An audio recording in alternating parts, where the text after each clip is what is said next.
everybody. Welcome to the Steckline Report from the Ponderosa, where the calves are being born. And you see some right there that aren't too old, friends, but we're finally getting a little bit of warm weather that makes this calving situation a little bit easier right now. But boy, I'll tell you what, it's been a tough winter in this part of the country for raising cattle or doing anything, to be honest about it.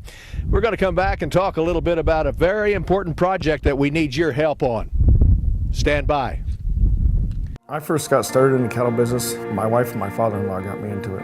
I love dealing with the animals and being in the outdoors. At American Ag Credit, I know a lot of them are in the same business that I am. Therefore they understand what I need and what problems I'm against, so they can work with you on it, and it makes it much easier. It's been passed down to me through the generations, and I want to pass it on down to the next generation or two.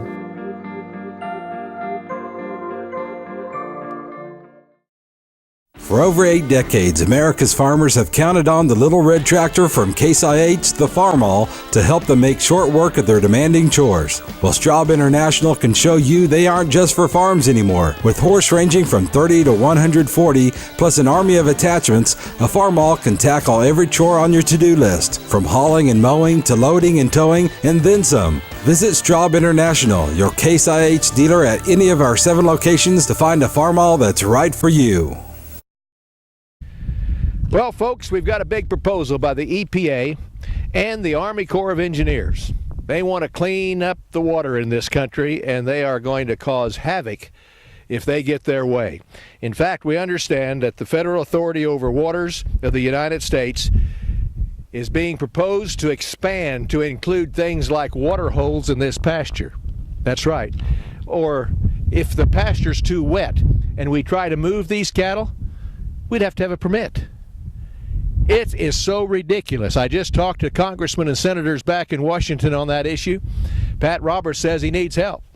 And so he's asking everybody to get to EPA.gov and tell them what you think about this situation. You might read there's a 90-day comment period, but you might read some of the things in it. But we're understanding from the National Cattlemen's Association that this thing would require cattlemen to obtain all kinds of permits just to do the everyday chores that I've been talking to you about. And if happens to be a ditch around here, and guess what? I've got some terraces in my pasture.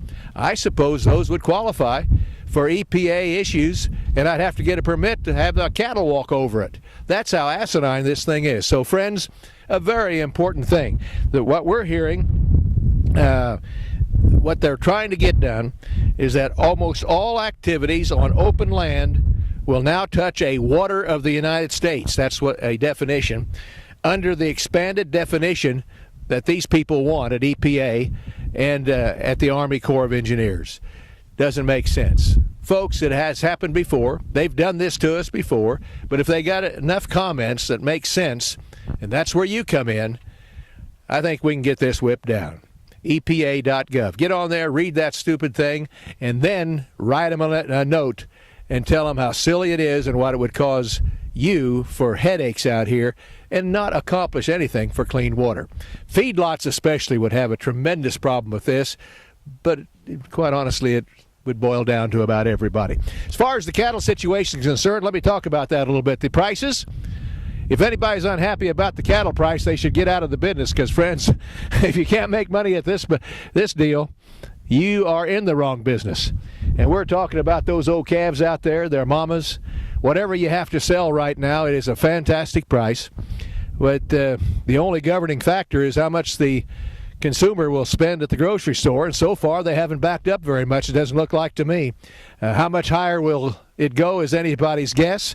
I think the grocery store price will stop some of this upward swing that we've got.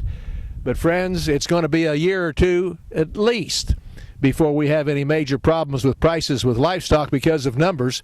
It's going to take at least that long, and probably 3 to 5 years because of the continuing drought that we have in Texas, Oklahoma, Kansas, eastern Colorado, and California.